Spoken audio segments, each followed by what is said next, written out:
জনাইছোঁ উপস্থিত আমাৰ শিক্ষাগুৰু আৰু মোৰ নাম জাকিৰ হোসেন চৰকাৰ, মোৰ ছোৱালী এনিছা চৰকাৰ, ইয়াতে এডভান্স কোৰ্চত প্ৰথম বাৰ্ষিকৰ ছাত্ৰী আৰু তাইৰ লগৰ পৰিণীতা আছে।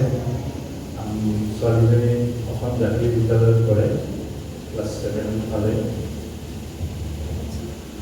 এই অনুষ্ঠানটোৰ প্ৰতি আচলতে আমাৰ আগৰ পৰাই এটা ৰাপ আছিলে। যেতিয়া আমি ধুবুৰী গাঁওখনত আছিলোঁ, আগৰ পৰাই গুৱাহাটী বুলি ক'লে যেনেকৈ কটন কলেজ তেনেকুৱা এটা আৱেগ আছিলে। পিছত আমি পঢ়িলোঁ, তেনেকৈ ধৰক এইখন এখন এনে এটা অনুষ্ঠান য'ত মানে ইচ্ছা আছিলে, হয়তো আমি গাঁৱৰ পৰা তেতিয়া পোৱা নাছিলোঁ। স্কুলীয়া জীৱনটো আমাৰ গাঁৱতে আছিলে।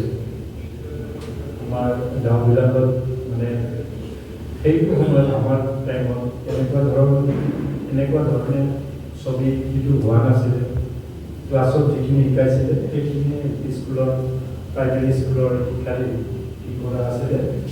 কিন্তু পৰৱৰ্তী সময়ত আমি যিহেতু গুৱাহাটীত থকা হোৱাৰ পিছত এটা আশা থাকিল যে নিজে যিহেতু কৰিব নোৱাৰিলোঁ বা জাতীয় সুযোগ ল'ব নোৱাৰিলোঁ, হয়তো সময়ৰ বাবে বা দেউতাহঁতে তেনেকৈ আছিলে। তাৰপিছত গুৱাহাটীত যেতিয়া এষ্টাব্লিছ কৰিলোঁ, তেতিয়া আশা আছিলে যে গাঁৱৰ এটা ভাৱধাৰা লৈ আহিছিলোঁ যে অসমীয়া মাধ্যমৰ স্কুল এখন পঢ়া। সেই হিচাপে আমি অসম জাতীয় বিদ্যালয়খন পালোঁ, তাত দিলোঁ। আৰু মোৰ ছোৱালীজনীৰ অত্যন্ত মানে ৰাপ এইটো বিষয়ত। তাৰমানে তাইৰ গাটো বেয়া হ'লেও, জ্বৰ হ'লেও তাই এটা ছবি আঁকিলে ভাল পায়। মানে it is the medicine for him, আহাৰ এনেকুৱা হৈছিলে। তাৰমানে তাই গা বেয়া হ'লেও ছবি আঁকিব, ৰাতি বেছি টোপনি নহ'লেও উঠি ছবি আঁকিব। মানে দেখা পালোঁ যে ছবিটোতে ভাল পায়। তেতিয়া ভাবিলোঁ যে তেনেকুৱা এটা অনুষ্ঠানত য'ত দিব পাৰি, য'ত দিলে গঢ় ল'ব, চেপ ল'ব। সেইকাৰণে মোৰ অৰিজিনেলি মই ভেটাপাৰা ফালে মোৰ ফ্লেট আছিলে। তথাপি মই ইয়াতে ভাড়া আছোঁ এই দুটা অনুষ্ঠানৰ কাৰণে। এটা হৈছে RTP আৰু এটা হৈছে অসম জাতীয় বিদ্যালয়। কাৰণ ভেটাপাৰাৰ পৰা অহাটো বহুত টান হয়।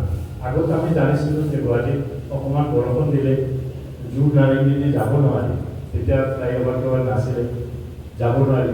মোৰ ডাঙৰ ছোৱালীজনী যেতিয়া এদিন ঘৰৰ পৰা স্কুলৰ পৰা ঘৰ যাওঁতে সন্ধিয়া হৈ গ'ল, তেতিয়া খুব বেয়া লাগিলে। কাৰণ গাড়ীতে 2 ঘণ্টা 3 ঘণ্টা ৰখিব লগা হ'ল জোৰৰ তলতে। বেয়া লাগিছিল, আমিও আহিব নোৱাৰোঁ। কৃত্ৰিম বানলৈ কেনেকুৱা পৰিস্থিতি হয়, ঘৰৰ পৰাই যদি চিন্তা কৰি থাকিব লগা হয়। তেতিয়াই সিদ্ধান্ত লৈছিলোঁ যে নুনমাটি বা চানমাটি ইয়াত আছিল ওচৰ পাজৰে থাকি মানে ছোৱালী দুজনী শিক্ষা দিওঁ।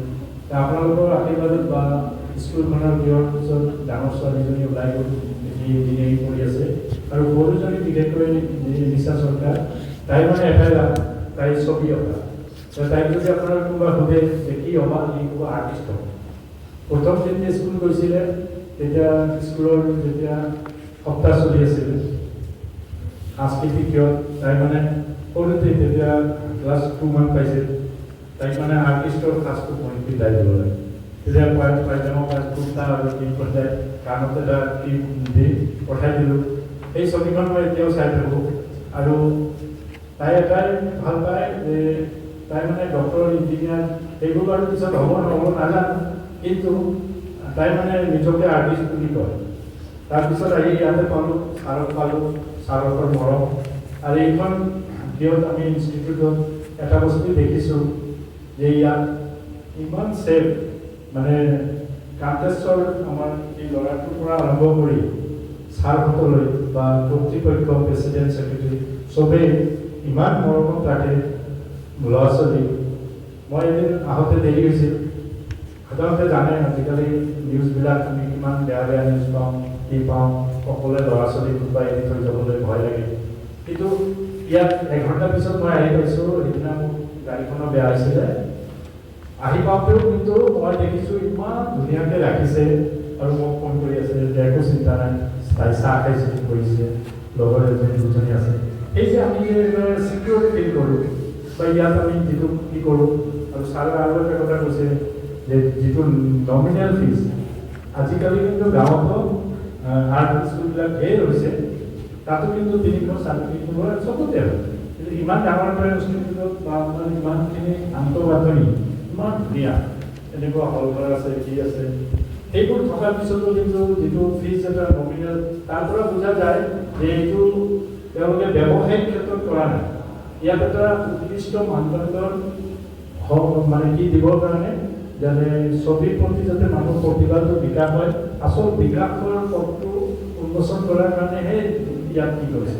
কাৰণ এটা কথাই চিন্তা কৰিছে যে সকলোৰে মানে আৰ্থিক অৱস্থাটো একেই নাথাকে, কাৰোবাৰ ভাল থাকে, কাৰোবাৰ কম থাকে, ডাউন থাকে, কি থাকে, বা হঠাৎ কোনোবাই কলাপস হয় আৰ্থিকভাৱে, তেতিয়া এইখিনি কিহৰ দ্বাৰা চবেই চলিব পাৰে।